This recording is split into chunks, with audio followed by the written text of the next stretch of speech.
Today my mother died. Or maybe yesterday.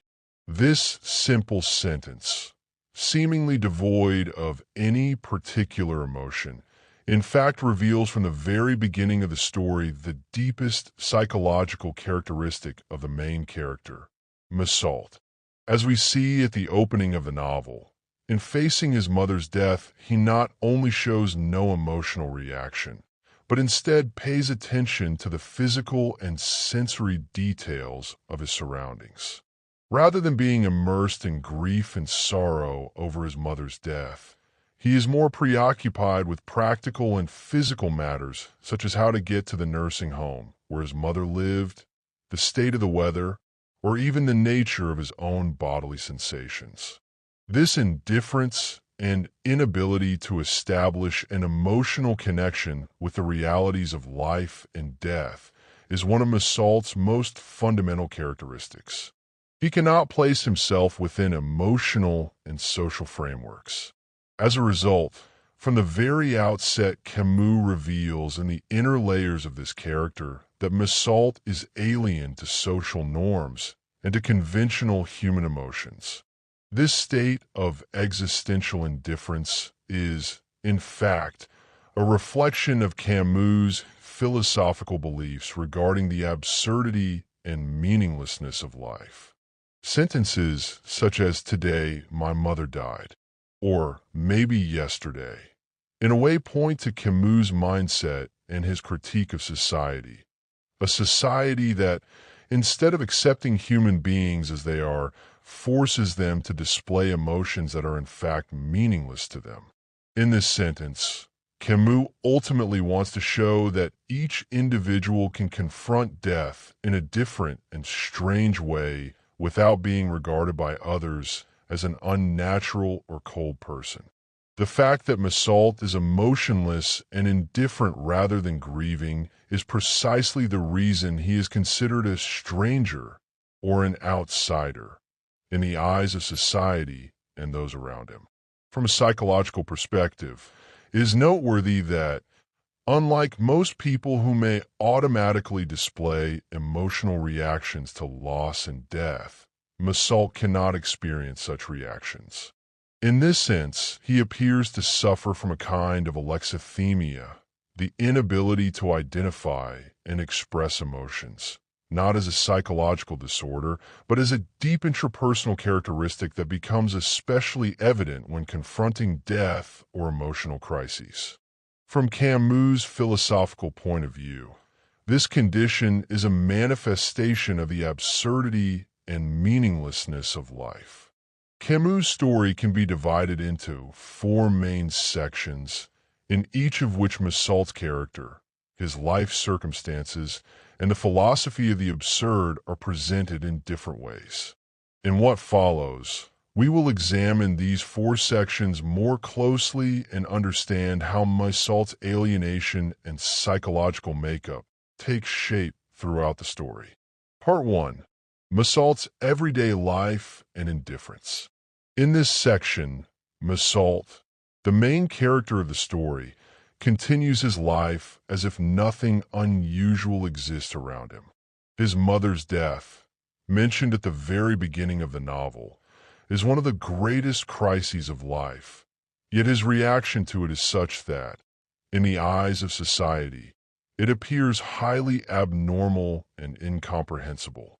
Unlike many people who, when faced with the death of a loved one, fall into emotional crises or grief, Meursault not only shows no reaction to his mother's death, but pays greater attention to the details of his surroundings. During his mother's funeral, he is more concerned with the intense heat and the physical strain on his body than with mourning the loss of his mother. When he sees that his mother has died, unlike any other person, he shows no sense of loss or mourning. Instead, he thinks more about whether he should attend the burial ceremony or how he can return from the nursing home. This behavior is not due to cruelty or coldness, but because he considers human and social emotions to be meaningless. This indifference toward death and other social emotions leads Camus toward articulating a philosophy of the absurd. In this philosophical outlook, life is meaningless and human beings are merely sensory and physical creatures entangled in their material world. In other words, emotions, human relationships, and emotional reactions hold no intrinsic or predetermined meaning for Meursault. For him, life is simply a natural flow of sensations to be experienced, not something to which one must assign meaning. Thus, he moves through his world and in his interactions with others.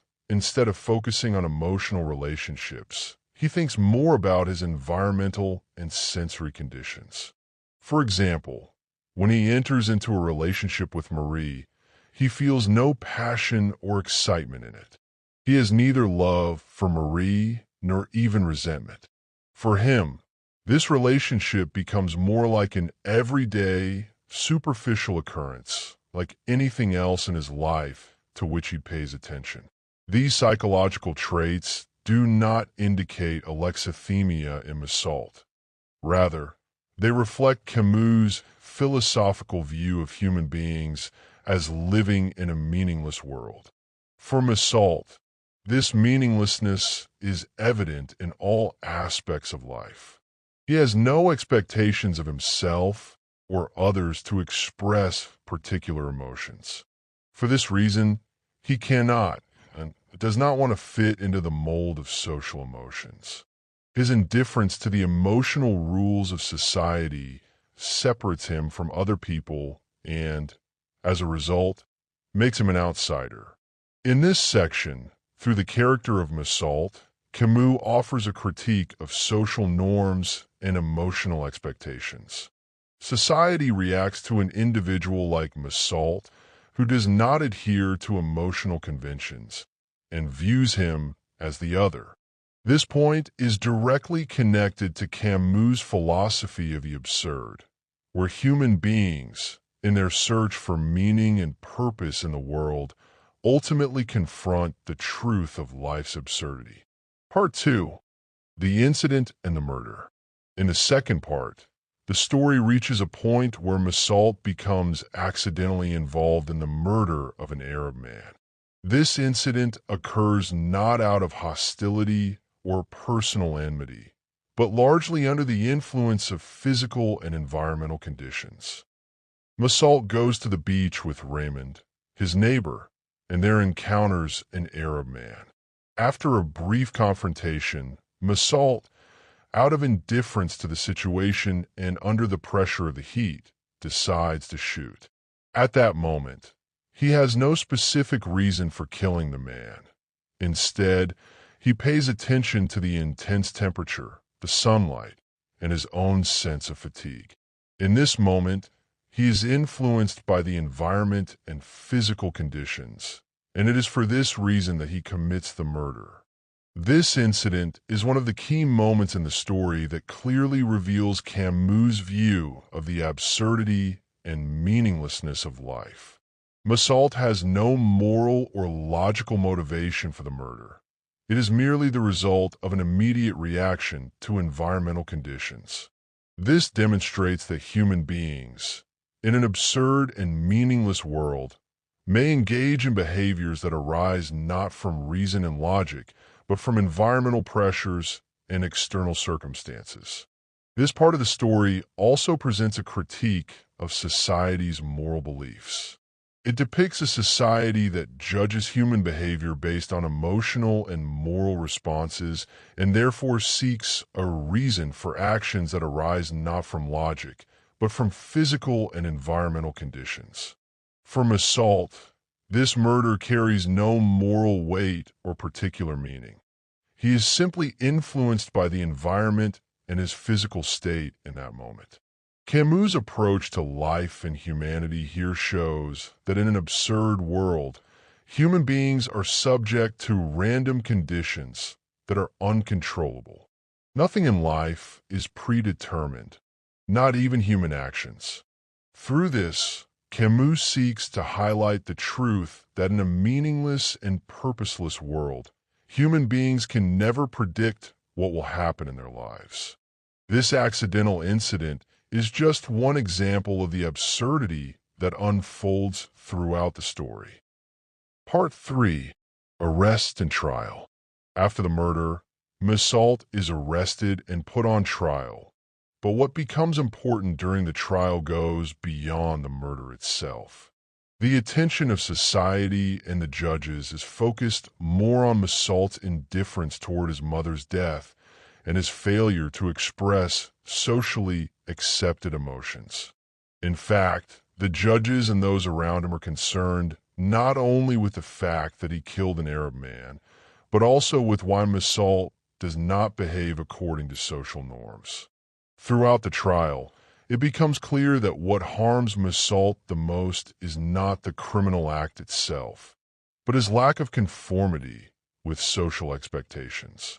Instead of showing grief and sorrow, he continues to look at life with indifference and honesty, traits that society cannot accept and regards as a threat to moral order and social norms. This leads the court to focus less on the murder itself and more on Meursault's character and the way he expresses or fails to express his emotions. In this section, Camus offers a profound critique of society, a society that judges individuals not for their actual actions, but for how they express emotions and conform to social norms. From this perspective, a person who does not align with social rules, even if innocent, is condemned to rejection and blame. As a result, Meursault is condemned in court not only as a murderer, but as a stranger, someone lost in the world of social emotions and incapable of following others' expectations. The trial also shows how society defines values and morality based on emotional display and social feelings. For Meursault, grief, anxiety, or remorse have no meaning, because he views life through the lens of sensory and momentary experience. From Camus' point of view, this difference in perspective causes society to see him as wrong and dangerous, since the failure to express proper emotions is perceived as a threat to social order. From a psychological standpoint, the trial section demonstrates how indifference and abnormal behavior can lead to social rejection and negative judgment. Even when facing his own death, Meursault remains true to himself and does not attempt to behave according to others' expectations. This resistance to social pressure is both fragile and liberating. Fragile because it leads to his condemnation, and liberating because he ultimately remains faithful to himself and refuses to legitimize society's judgment. Thus, the trial section clearly reveals the psychological complexity of Meursault and his struggle to adapt to society. By emphasizing this point, Camus seeks to make the reader reflect on how a person may be condemned for indifference or brutal honesty towards social norms, even if their actions are ethically pure and free of malicious intent. This perspective is rooted in Camus' philosophy of the absurd and shows how an individual's confrontation with absurdity and alienation can disturb society and provoke judgment, because society cannot accept human beings as independent of social expectations. Part 4. Acceptance of the absurd and existential freedom. Finally, when Meursault is sentenced to death and the final stages of his life in prison begin, under the psychological pressure of the death sentence, he attains a profound calm that arises from accepting the absurdity of the world. Meursault realizes that life has no predetermined meaning and that all efforts to find an absolute purpose or meaning in life are futile. At this moment, death appears not as a tragedy or a sudden end, but as an inevitable reality and a natural part of life. This acceptance, contrary to society's expectations, is not a terrifying moment, but one of self-awareness and inner peace. Meursault understands that the search for an external meaning in life only prevents him from grasping the simple and pure experience of living in the moment. At this point, he reaches a kind of complete awareness of himself and his surroundings and can accept reality as it is, without fear or anxiety. Meursault is no longer entangled in social judgments or others' expectations. He understands that society expects him to react emotionally like other people, but he has accepted his true self and decides no longer to confine himself within social norms. This acceptance, while liberating, represents his existential freedom, a freedom that results from honestly confronting the absurdity and harsh realities of life. From a psychological perspective, Meursault comes to the conclusion that the only thing of real value is the immediate experience of life. Instead of searching for abstract meaning or fantasizing about a grand purpose in life, he focuses on the senses, bodily feelings, and self-awareness. Heat, sunlight, the sound of ocean waves, and simple physical sensations now take on fundamental importance for him. He realizes that life is merely a collection of experiences, and that these experiences can be fully accepted and even enjoyed, even if they appear insignificant or absurd to others. This acceptance allows Meursault to free himself from social constraints and others' expectations and to experience inner peace. He is no longer concerned with society's judgment or indifference and aligns himself with the realities of life and death.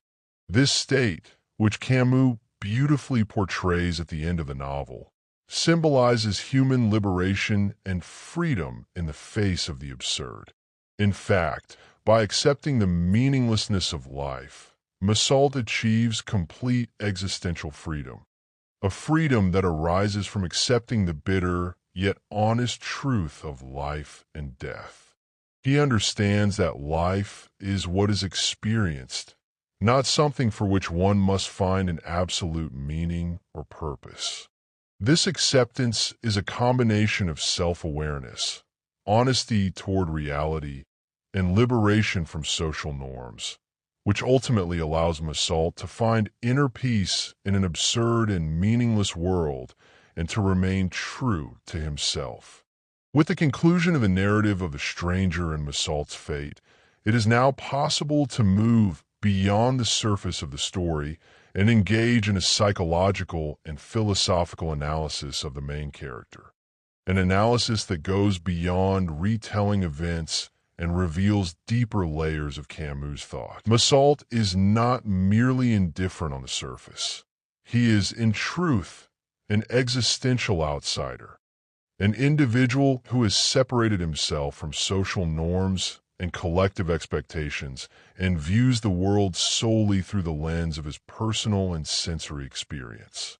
Life, for him, is nothing more than a series of direct and tangible moments, and the past and the future, as mental constructs, hold no definitive importance or meaning.